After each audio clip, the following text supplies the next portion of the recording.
Doctor Asif Nazrul. আমরা আপনাদের মাধ্যমে ওনাকে সাবধান করতে চাই যে আপনি সাবধান হয়ে যান। কোন এক অজানা কারণে বিগত ফ্যাসিস্ট সময়ে কোন এক অজানা কারণে এই মামলার যে ডেথ শুনানি হোক বা মামলার যে কার্যক্রম সেটা কোন এক অজানা কারণে বন্ধ ছিল, আমরা সেটা সবাই জানি। এবং পরবর্তী সময়ে জুলাই বিপ্লবের পরবর্তী সময়টাতেও কোন এক অজানা কারণে সেটা বন্ধ থেকে যায়। আমরা যেটাকে বাংলাদেশ 2.0 বলি, যে স্বাধীন হয়েছিল, সেই বিপ্লব পরবর্তী সময় 8 মাস পার হয়ে গেছে, বাট আমরা কিন্তু ওই রকমের কোন পদক্ষেপ, মেজর সিনহার হত্যাকাণ্ডের যে ফাঁসির দণ্ডাদেশ, এটা কার্যকর করার কোনো পদক্ষেপ আমরা দেখতে পাই নাই।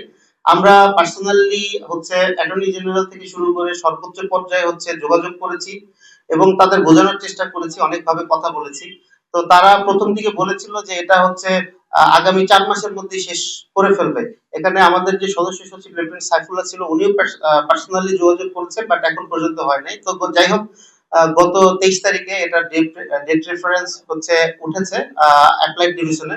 তো যেহেতু এটা অ্যাপ্লাইড ডিভিশনে আছে, তো আমরা চাই যে অ্যাপ্লাইড ডিভিশনের যে কার্যক্রমটা আছে এটা অতি দ্রুত, যদি সম্ভব হয় আগামী 15 দিনের মধ্যে অ্যাপ্লাইড ডিভিশনের যে কার্যক্রম, সেই কার্যক্রমটা শেষ করে, এবং আমরা বিশ্বাস করি এবং আমরা আশা করি, এটা শুধু আমাদের চাওয়া না, এটা গণমানুষের চাওয়া, যে এই যে ফাঁসির রায় আছে ওসি প্রদীপ এবং লিয়াকতের, এই ফাঁসির রায়টা যারা মাননীয় বিচারপতিরা আছেন তারা বহালি রাখবেন। এবং আমাদের দাবি যে এই যে ফাঁসির রায়টা আছে, এটা যদি অ্যাপ্লাইড ডিভিশন থেকে ফাঁসির রায়টা হয়, তো যেটা যদি বহাল থাকে, তো বহাল এই রায় দেওয়ার 7 দিনের মাথায় ওসি প্রদীপ এবং লিয়াকতের ফাঁসির যে দণ্ডাদেশ, এই দণ্ডাদেশটা কার্যকর করতে হবে।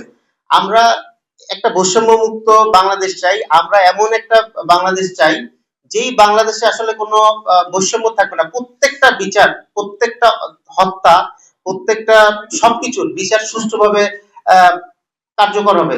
বাট একটা জায়গায় আমরা বেশ দুর্বলতা পরিলক্ষিত হচ্ছে, সেটা আইন এবং সংসদ বিষয়ক আইন মন্ত্রণালয়, যেটাকে আমরা বলি, যেটার উপদেষ্টা ডক্টর আসিফ নজরুল।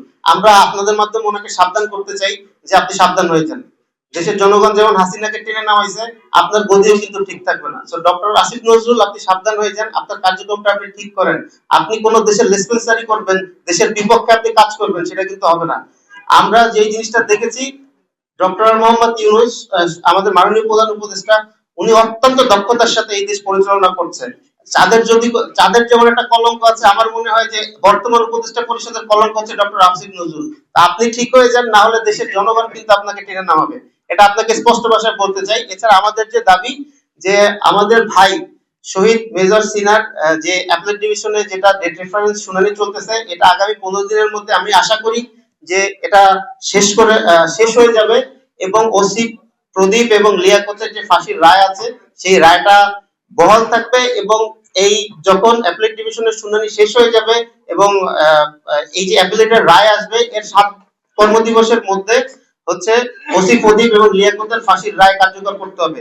যদি এই ফাঁসির রায় কার্যকর করতে না হয়, আমাদের অ্যাসোসিয়েশনের পক্ষ থেকে আমরা কঠোর কর্মসূচি ঘোষণা করব।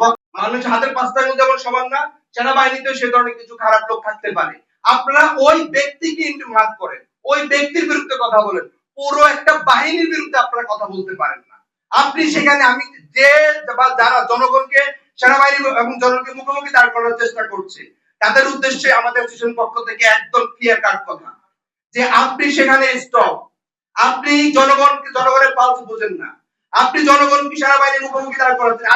আগামীকাল যদি সেনাবাহিনী ফেরত চলে যেতে পারে, কালকে যে দেশের আইন শৃঙ্খলা অবনতি হবে, সেটা দায় আপনাকে নিতে হবে। আপনি যদি সেই সেনাবাহিনীকে সম্মান করতে না জানেন, সেই সেনাবাহিনী 5 আগস্টে জনগণের কাতারে দাঁড়িয়ে, জনগণ যেটা চেয়েছে, জনগণ যে জিনিসটা বুঝে, সেই জনগণের পাশে দাঁড়িয়ে সে 5 আগস্টের বিপ্লব সার্থক করেছে। তাই আমরা বলতে চাই যে আপনি আপনার কোন হীন উদ্দেশ্য, আপনার বড় বড় ডিগ্রি আপনি দেশের বাইরে রেখে আসেন। এই বাংলাদেশের জনগণ যেটা চাইবে, সেটা এর আগে হয়েছে, বর্তমানে হবে, ভবিষ্যতে হবে।